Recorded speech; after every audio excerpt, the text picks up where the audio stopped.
Saram Swami. Saram everyone. I won't ask you to do it in different variations, don't worry. Or as we say in Australia, good day. Arvind, I realized that we actually didn't teach you the greeting in Australia today. It's actually very simple. You add the alphabet G and the South Asian parenting of DAG. So you get to DAG. That's very simple, that's how you do it. So I'm here to talk about the 1 million steps to Swami. But before that, I want to express my gratitude to each and every one of you.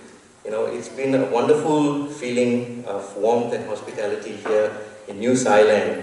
And my wife and I definitely feel Swami's presence just being here.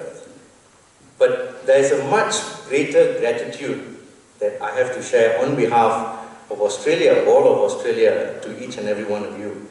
If not for the sheer determination by Uncle Guna and each and every one of you to bring Arvind here as the guest speaker, Sydney, Canberra and Brisbane would not have benefited from the satsangs that we have. So thank you so much to each and every one of you for having that determination.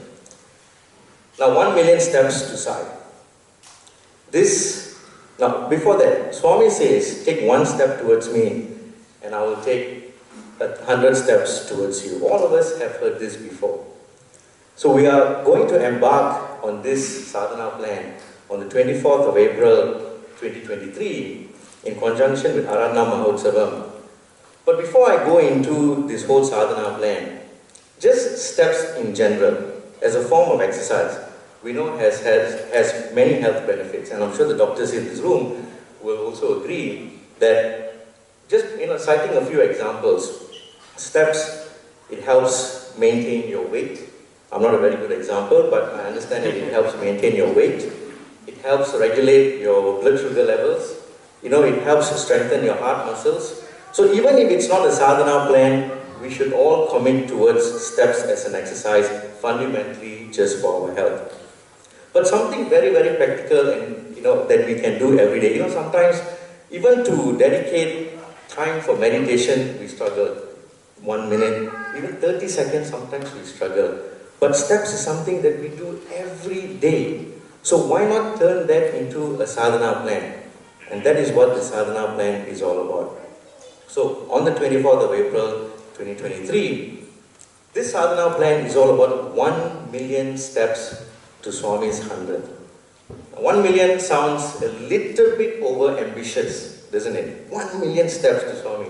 How on earth are we actually going to achieve that 1 million steps? So we break it down into bite-sized chunks. The 1 million steps takes us 944 days till the 23rd of November 2025. And in that 944 days, all you have to target, and this one also we made it in a very divine way, 1008 steps every day. Now tell me that you cannot achieve the 1008 steps. That itself is a miracle if you cannot achieve it. Because just by waking up, going to the bathroom, going to the kitchen, and maybe a little bit of a traffic jam between the living room and the hallway, you will already achieve more than 1008 steps every day. So again, what's the big deal about this whole 1008 steps on a daily basis? Venkat very nicely said that, in his commute to work and back, he listens, to Swami's discourses. That is what we want to do. We want to dedicate the time to listen to Swami's discourses. Dedicate the time to listen to Radio Sai. Dedicate the time that Swami has given us to a sadhana of offering our time to him by listening to everything that he has shared with us. But again, that's a sadhana plan that we have heard before. What's so great? What's so different about it? The difference is this. It is the accumulated steps. It is what the sadhana plan is going to be. So what is the accumulated steps? As individuals, we can easily achieve it. But as a couple, as a family, as a union, as a center, as a region, and as a nation, the accumulated steps will create a journey. Now this journey is unlike the mouse traps yesterday. There's no mouse traps. It's a very clear journey. But what the journey does is we have a starting point, 0 steps. Assuming, and I'm going to use New Zealand as an example, with my very limited knowledge of the geography of New Zealand, you start at Queenstown. Queenstown's lower than Christchurch, right? Okay, thank you very much. So you start at Queenstown, and the accumulated steps takes you to Christchurch. Now, in between, there might be towns and countryside, rural areas that we have never heard of. And when we land, we target, say, for an example, 50,000 steps. It will be a lot more, right?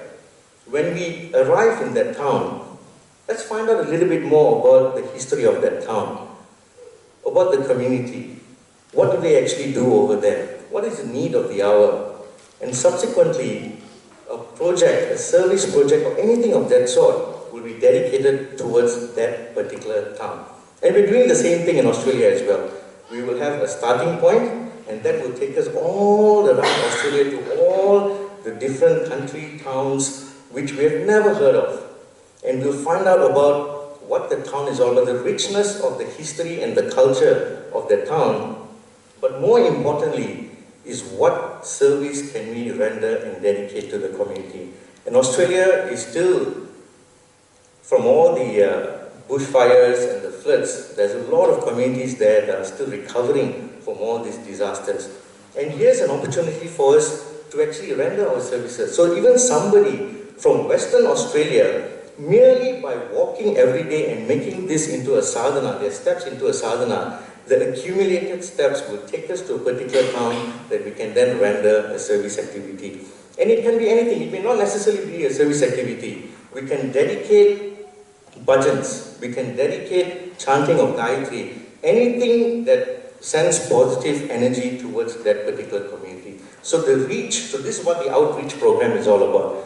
We then expand ourselves merely by walking, by accumulating our steps as an organization, as a unit. And that will take us all around Australia and New Zealand and of course Fiji as well. And it doesn't stop there, because we don't want to be going in circles. So once we have completed our countries, then we go beyond the borders. Then, say for an example, 5 million steps, accumulated steps, will then take us to Indonesia, for an example. And again, Indonesia, beautiful country. So many of us have gone there for holidays, for to Bali and all these places.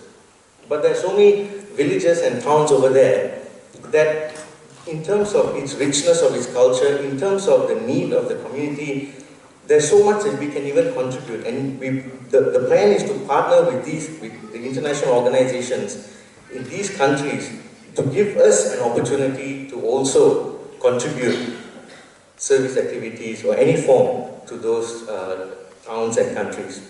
So this is the plan. Now, it's very much in its ideation stage. We already have a team that's working on this, identifying what are the various towns and what are the service projects that we can actually render.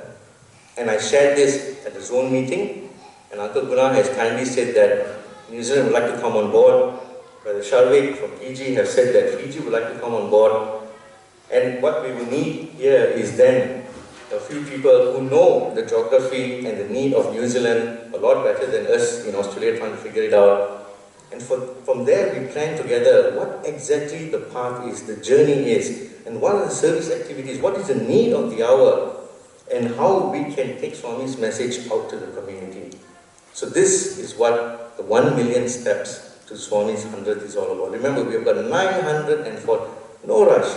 We still have time. Swami has kindly given us the heads up. The international organization has planned this whole Swami's centenary and what is it that we can do.